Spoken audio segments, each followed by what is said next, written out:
Мухамед Зекири по 1 месец на инфективната клиника заминува во домашен притвор. Апелација му го прифати барањето од болница да не се враќа во Шутка. Второстепениот суд одлучил да му го одземе пасошот на Зекири, а кога ќе биде спроведен дома, нема детали. Полицијата ќе го спровела кога ќе има услови за тоа.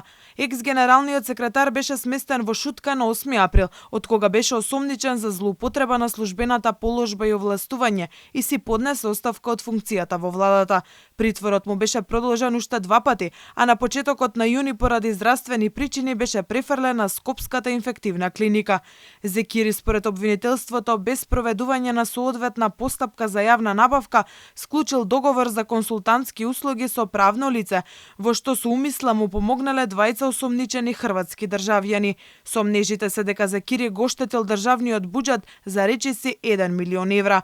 Слична беше ситуацијата и со неговиот колега Драги Рашковски, кој се товари за набавка на софтвер за сообраќајни прекршоци, вреден 80.000 евра, што самиот го патентирал.